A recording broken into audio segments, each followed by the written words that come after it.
You're all very welcome here to Culture Land this afternoon.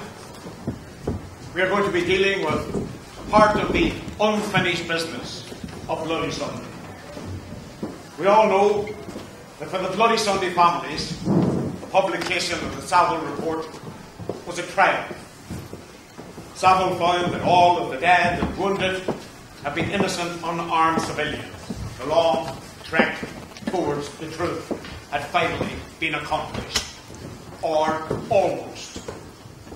There was one small cloud on the bright blue sky, which we half pretended wasn't there. Savile had found that while Gerald Donaghey had been shot from behind as he fled from the Paris, he'd probably had nail bombs in his pockets at the time. Ever since, there's been a temptation not to make too much noise about the case of Gerald Donaghey, lest we appear churlish in complaining about the one finding we felt uncongenial in a report which had given us so much. But there's nothing churlish about demanding not just the truth, but the whole truth. There is a duty on us to proclaim the truth about Gerald Donaghey, not just for the sake of completeness, but because it is the minimum entitlement of the family of Gerald Donaghey. So that's our purpose here this afternoon. We will hear from a number of witnesses,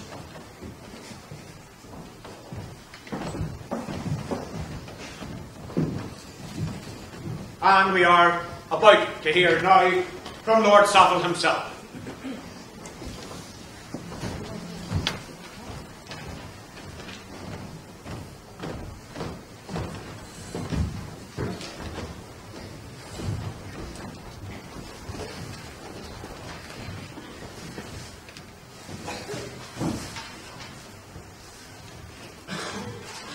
We are satisfied that the bullet recovered from Gerald Donaghey's body was fired from Private G's rifle. We should record, however, that there is nothing in any of the evidence to suggest that he was doing anything that could have led anyone to believe that he was posing a threat. We discuss elsewhere in this report the question of whether he had nail bombs in his pockets when he was shot. But on the basis that he did, there is nothing to suggest that these would have been visible to Private G, who shot him, or that Gerald Donaghey was attempting to use one of these devices. There has been controversy since Bloody Sunday over the question of whether the nail bombs were in the possession of Gerald Donaghey when he was shot, or whether the security forces or someone else planted them on him at such stage after the car was stopped at Barrier 20 in Barrack Street. We have concluded that it is probable that Gerald Donaghey had nail bombs in his possession when he was shot. Over the next 40 minutes or so, we hope to show that there were other probabilities which flowed more directly from the evidence presented to the inquiry. Gerald Donaghey fell on the shallow steps in Abbey Park after being shot. From there he was carried into Raymond Rogan's house, where, as a number of other civilians looked on, he was attended to by Dr. Kevin Swords, a medical practitioner who happened to be in the area after taking part in the Civil Rights March. Hundreds of other civil rights marchers had fled into houses and flats all around, as well as Raymond Rogan and Dr. Swords. With them in the house was Leo Young. Here's Leo Young. A woman opened the door and a man helped me carry the young lad into the house. I saw a hole in the top of the lad's stomach. He was moaning and gasping. If he were carrying as much explosives as they say, I'm afraid I would have not dragged him on the ground, dragged him in the back door, dragged him in the car, or sat along with him in the car. I only examined his two top pockets, but if there had been anything else protruding out of his pockets, I am certain I would have noticed it. Raymond Rogan. There was no evidence at all of a young boy having had anything in his pockets, mainly because he was dressed in such a manner it would have been immediately noticeable. He had on a short denim jacket and denim jeans. Anything such as an A-bomb would have been immediately noticeable. When the youth was carried into my house, the doctor who was there told us to stretch him out flat. He placed a stool under his feet to raise him up. The doctor then looked at the wound, which was on the lower left side and very serious. Although we did not search the youth when we dragged him in, the nature of his clothing would indicate that it was not apparent that he carried anything in his pockets. We could not find anything. In my recollection, is the only thing we could find was something cool metal around his neck.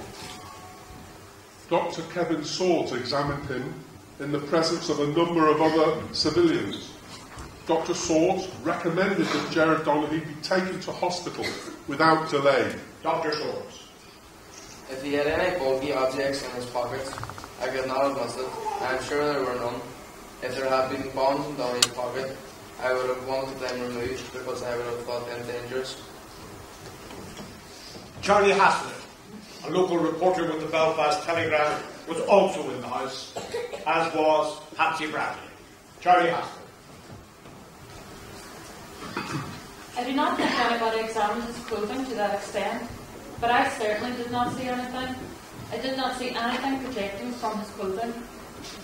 I think I'm in a position to say there was nothing in his pockets, and yes, I think I would have seen them. There is a substantial body of evidence, including accounts given in 1972 and accounts given in the course of this inquiry, which can be said to indicate that Gerald Donaghey did not have nail bombs on him when he was carried into 10 Abbey Park. We have no doubt that the witnesses believed that they would have noticed such objects. We cannot eliminate the possibility that they did not. Well, yes, that was a possibility, that there were bombs in Gerald's pockets which nobody had noticed. But there were other possibilities, that nobody noticed the bombs because the bombs weren't there. Meanwhile, it had become clear to everyone in the house that Gerald's life was ebbing away. Raymond Grogan and Leo Young decided to try to make it to Altnagelvin. People in the house cradled and carried Gerald outside in their arms.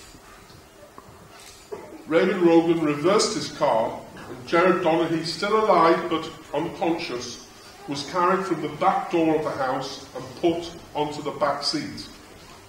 By this stage, someone had brought a blanket or counterpane to cover Gerald Donaghey's body, and this too was carried into the car. Hugh Leo Young sat with Gerald Donaghey in the back of the car while Raymond Rogan drove, setting off for Altnagelvin Hospital. They got as far as Borwick Street in Raymond's Cortina, where they were stopped by men of the First Royal Anglicans. By this stage, Raymond and Leo had realised that Gerald was dead. Among the soldiers at the barrier were Private 135, Sergeant 150 and Lieutenant 145. Private 135. I told the driver to turn the engine off and put the handbrake on. He refused and stated he had no handbrake. I could see a front seat passenger and something in the back seat covered by a blanket. The driver told me, "I've got a dead man in the back." At this, I opened the back door behind the driver and saw a body on the back seat. The body was that of a youth of about 15 to 17 years. He was covered up to the neck by a dark blanket, his head being behind the driver. Corporal 150. I am sure if there had been a nail bomb or bombs in the man's pockets, I would have seen them. Had I seen them, I would have told my officer, and the thing would have unfolded from there. I had the opportunity to see if there was a nail bomb when I picked up the man's right arm to feel his pulse. Had he had anything in his jacket or trouser pockets, I think I would have seen them. Lieutenant 145. We made no search of the people in the vehicles at all, and no one said anything to me about there being a nail bomb on the persons of either of them. We are satisfied that no soldiers saw a nail bomb or bombs in any of Gerald Donaghey's pockets when he was at Barrier 20 in Barrack Street However, no one at that barrier seems to have looked more than quickly at Gerald Donaghey or searched him. So the evidence of the soldiers does not necessarily show that the bombs must have been planted on him later. Well, not necessarily, but powerful evidence nonetheless. Confirmation of the evidence of Raymond Rogan, Leo Young and Kevin Swords by soldiers with no incentive whatever to conceal the presence of nail bombs, had any nail bombs been present. Meanwhile, Raymond Rogan and Leo Young were being taken under arrest to the regimental post at Craigavon Bridge. The Cortina, with Gerald's body in the back, was still at Barrier 20. Corporal 150 again. I went over and glanced into the back seat. I saw an apparently lifeless body of a young lady lying there. He appeared to have sustained a gunshot wound in the lower abdomen. I got into the driver's seat and drove the car forward through the barrier. I then reported to my platoon commander, who told me to take the car and the body to company headquarters, location at Henrietta Street. Here, I was directed to go to battalion headquarters at Craigavon Bridge. The message informing battalion tactical headquarters that the casualties were on their way to the bridge camp was timed at 16:36 hours. A crowd was gathering and I felt the pressure on me.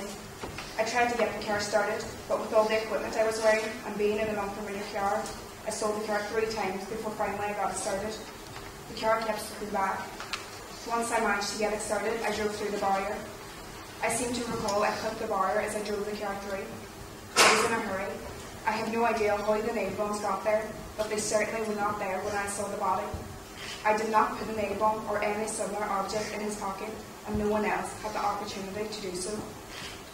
So Corporal 150 climbed into the car, not casually, not unthinkingly, but awkwardly, hampered by his military gear, having to take care about what he was doing and what the surroundings were.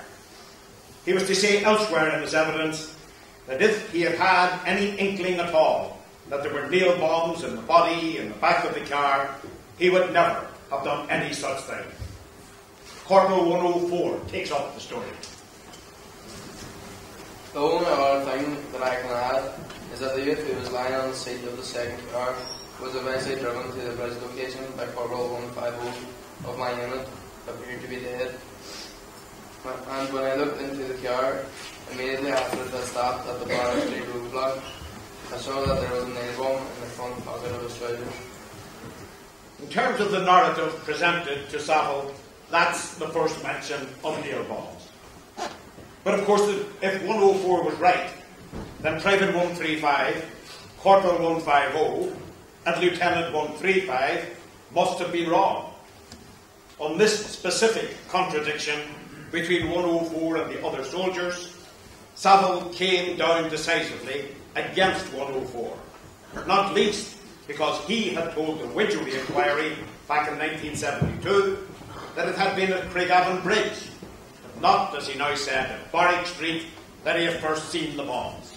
Saville was very clear. We reject Lance Corporal 104's evidence that he saw a nail bomb in Gerald Donaghey's pocket when the car was in Barrack Street. We are satisfied that no soldier saw a nail bomb or bombs in any of Gerald Donaghey's pockets when he was at Barrier 20 in Barrack Street.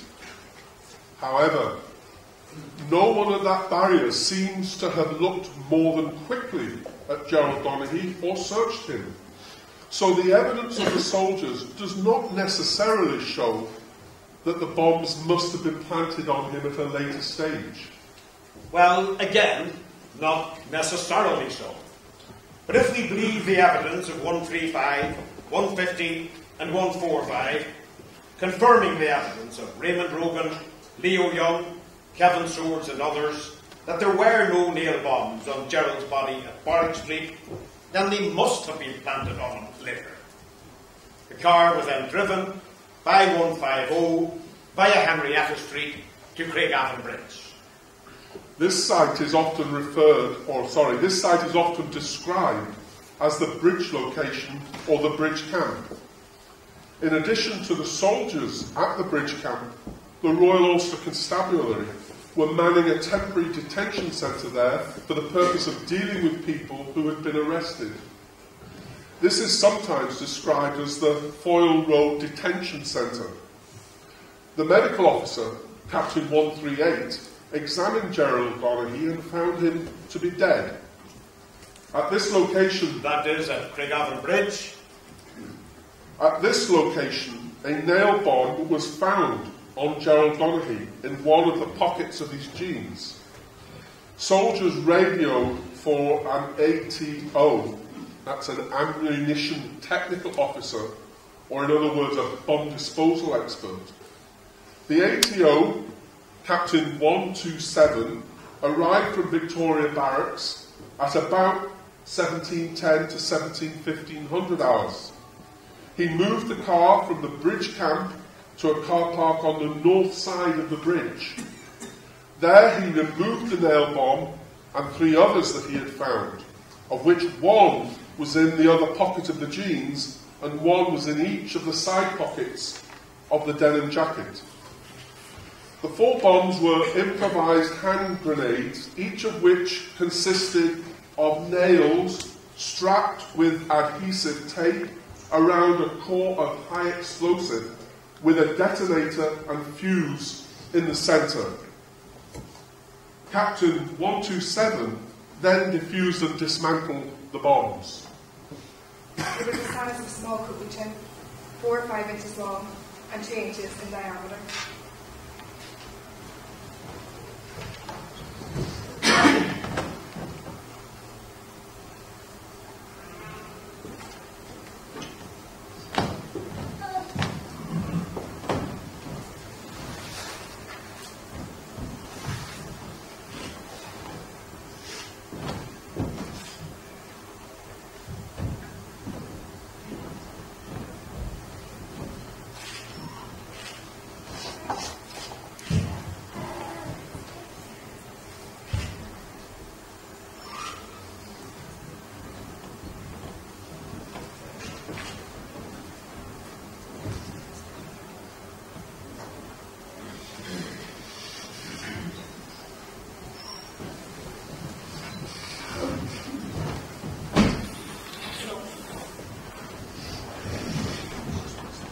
Well, as you will have seen there, putting bombs of this size into pockets such as those are on the denim jacket and jeans is very difficult, not indeed impossible.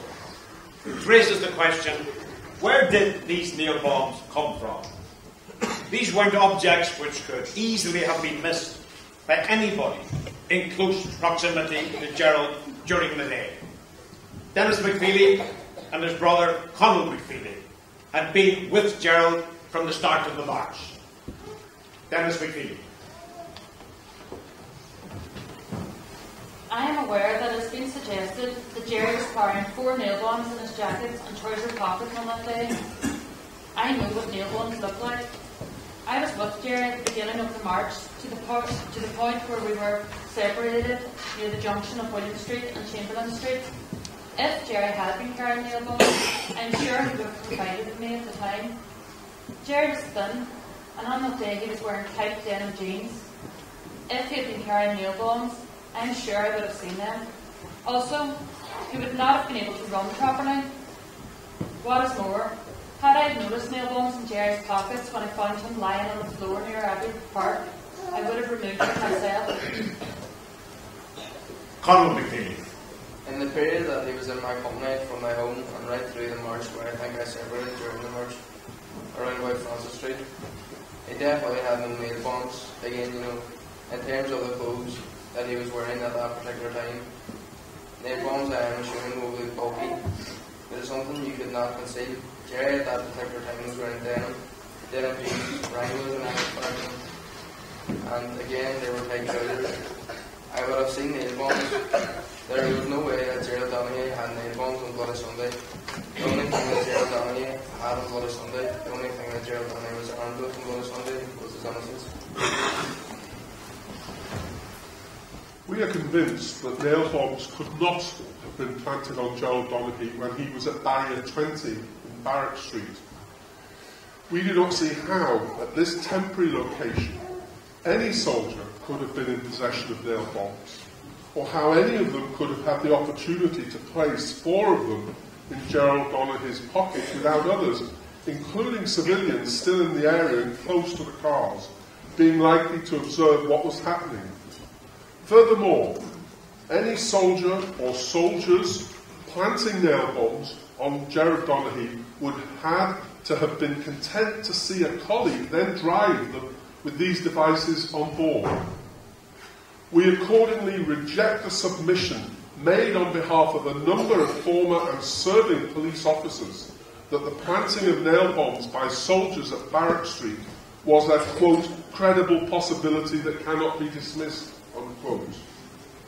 So now we have it firmly established that the nail bombs were not present at Barrack Street. So what about Henrietta Street then? The car was driven next. We are sure that nail bombs were not planted on Gerald Donaghey when the car carrying him was in Henrietta Street. This could only have been done by or with the connivance of Corporal 150, and we accept his evidence that from the time he got into the car at Barrack Street until he left the car at Cregavon Bridge, no one touched the body or could have done so without him knowing, and that he put nothing into the pockets. He told us that he did not get out of the car in Henrietta Street and was there for a very short time. In view of Corporal 150's evidence and the fact that at best they only had a very short time close to the car as it was driven from barrier 20, there can be no question of the police at the junction of Bishop Street and Barrack Street having planted the nail bombs. The true question is not whether Corporal 150 saw a nail bomb or bombs in Gerald Donaghey's pockets, but whether he could have failed to notice heavy and bulky objects if they had been there. Since Corporal 150 only had a quick glance at the body before he left barrier 20, only touched the body to take the pulse, and did not move the body, it is unlikely that he would have noticed such objects had they been there, but out of sight in the pockets. There is a major difficulty here with Savile's narrative. The evidence suggests clearly that if the bombs had been in Gerald's pockets throughout, 150 could not have failed to notice them. But if that's the case, if the bombs were not there when the car was driven to Cregavon Bridge, then the 10 minutes the car was to spend at Cregavon Bridge become absolutely crucial. It would seem that the car carrying Gerald Donaghey was at the bridge camp for something of the order of 10 minutes before the nail bombs were reported by the Army and the RUC. Captain 127 told the Widgery Inquiry that when he looked at the car, he looked first of all through the window and saw a nail bomb sticking out of the right trouser pocket. It was covered in white tape and was clear and plain to be seen. Quote, anyone with normal eyesight would not have missed it, unquote. Well, as we have seen, a number of people, including soldiers, presumably with normal eyesight, gave evidence that they had seen no nail bombs, plainly or clearly, or at all. Among the soldiers on the spot was Captain 138. I returned to the dead body to try and determine cause of death. It was then that I heard that there was some sort of explosive device on the body. So I decided not to move the body for closer examination until it had been cleared by the ATO.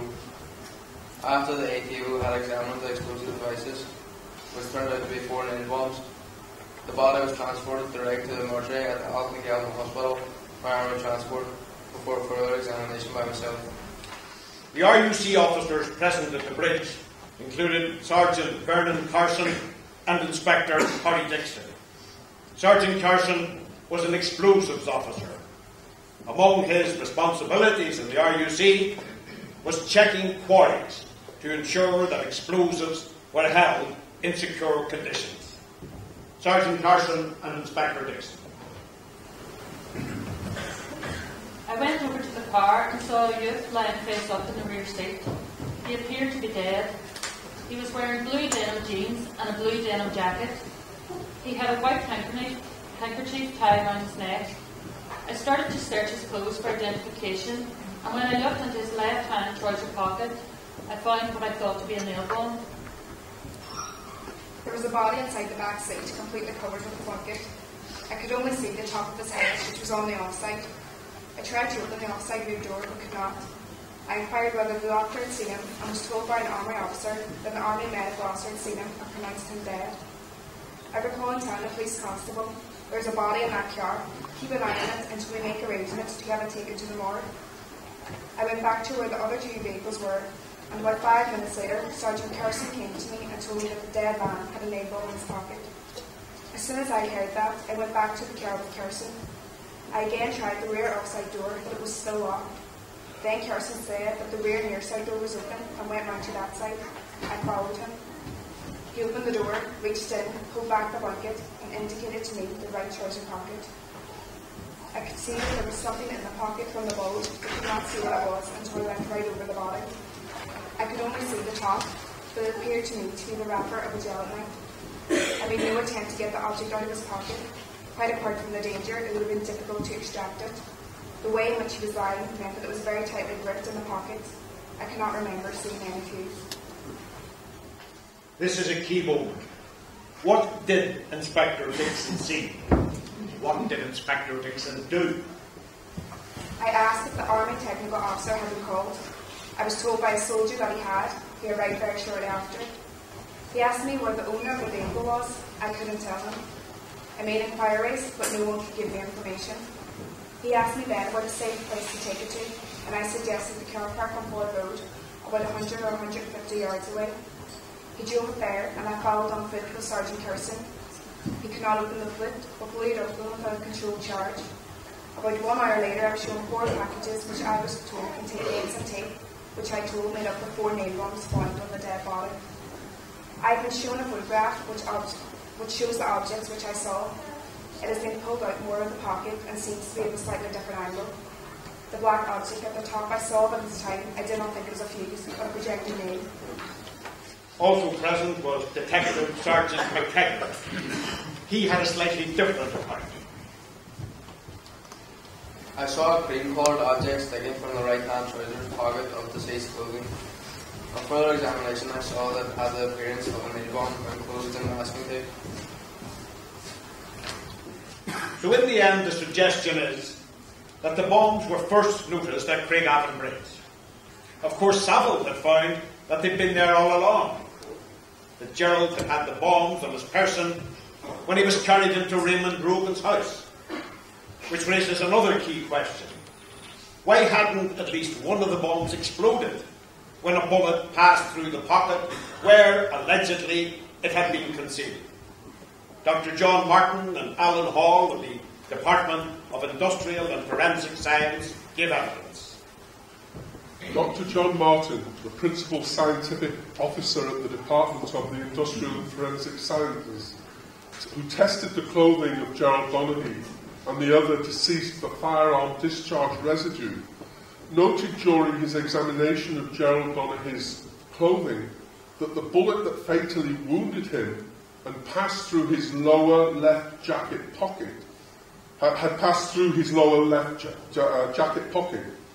As we have already mentioned, one of the nail bombs removed by Captain 127 came from this pocket.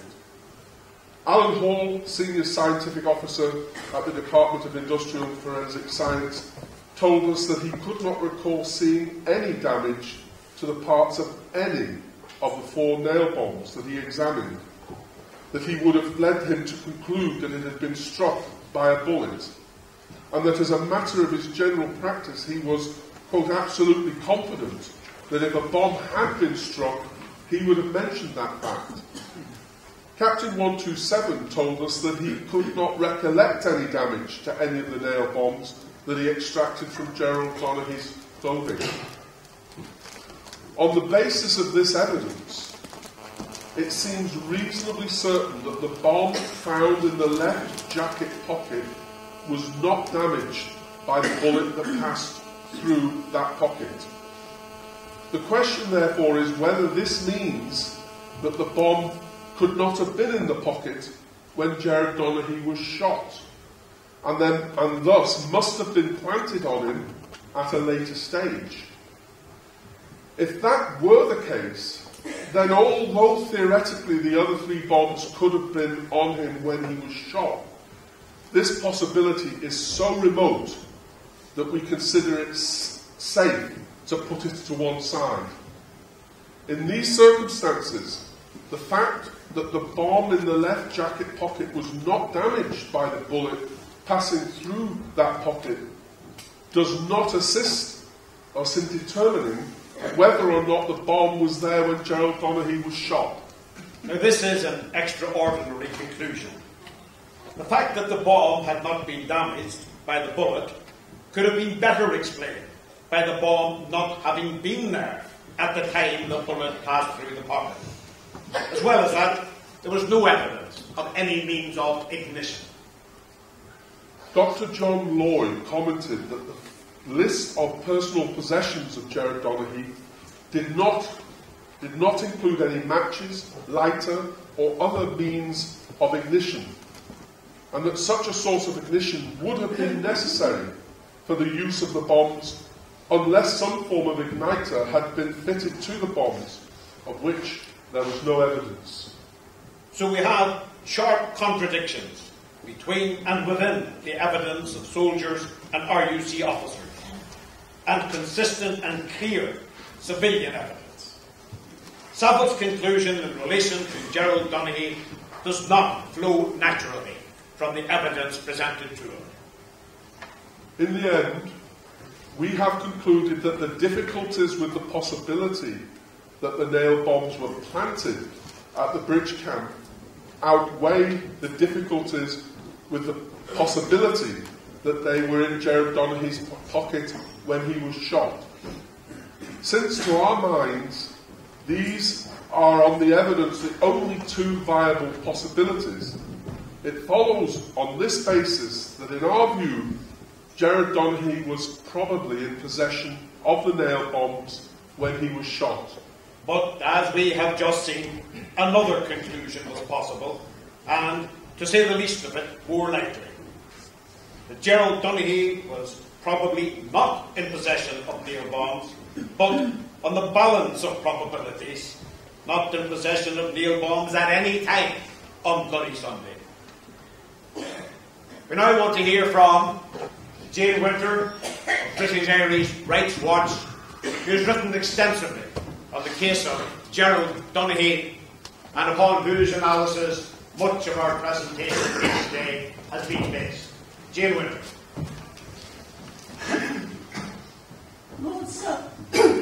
Lord Savile took a fundamentally flawed approach, which flies in the face of the evidence.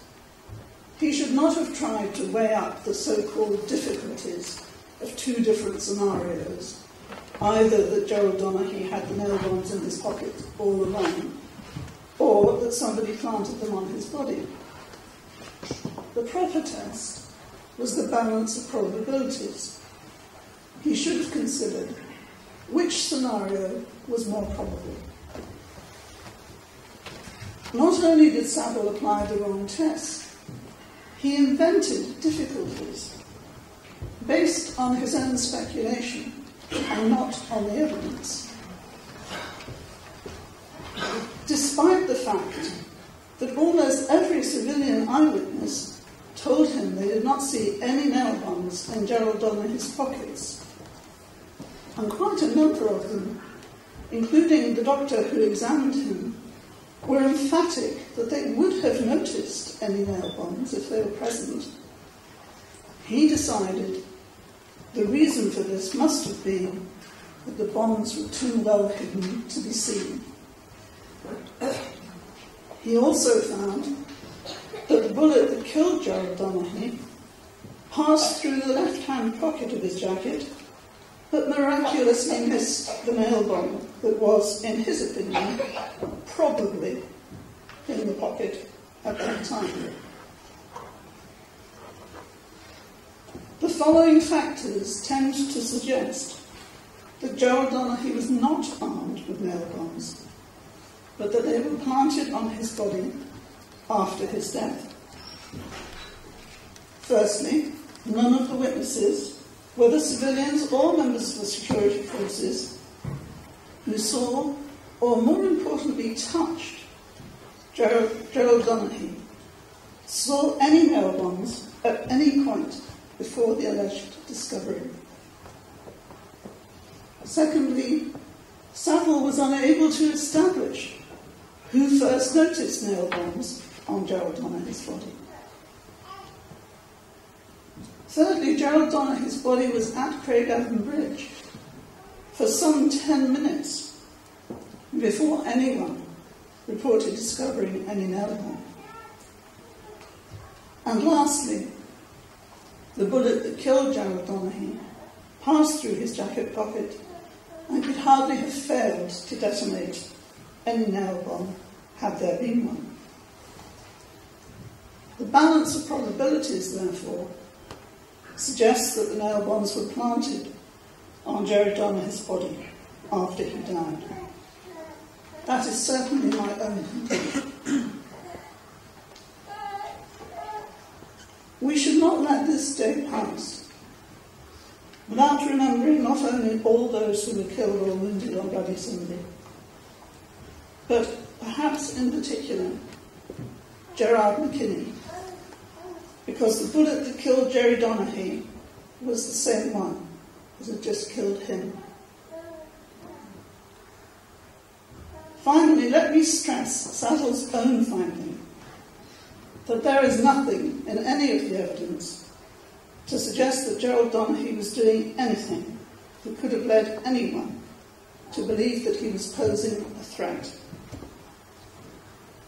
As Colin McFeely so eloquently said, the only thing that Gerald Donaghey was armed with on Bloody Sunday was his innocence. As we said at the outset, the most compelling reason for this presentation this afternoon, and generally for keeping a focus on the case of Gerald Donaghey, is that his family too is entitled to the full truth of how Gerald met his death. Representing the family here today, we have Gerald Donaghey.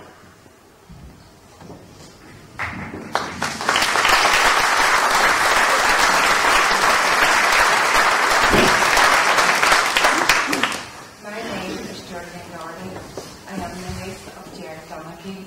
I am here on behalf of myself, my mum Mary, and the Donaghey family.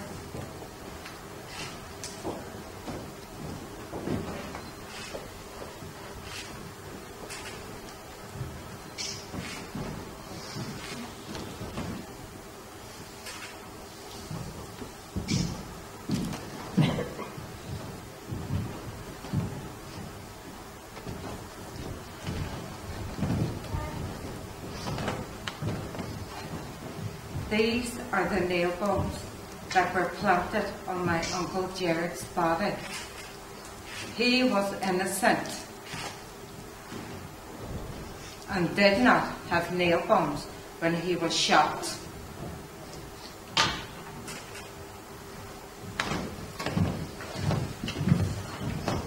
I ask you now to make your own judgment. Thank you.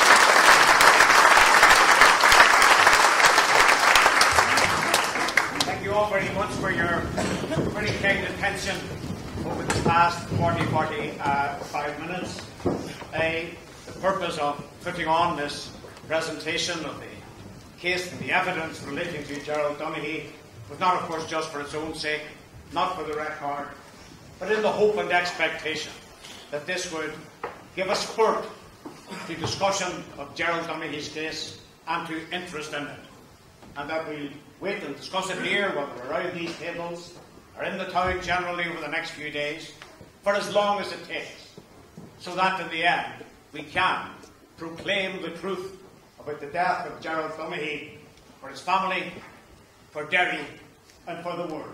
Thank you very much indeed.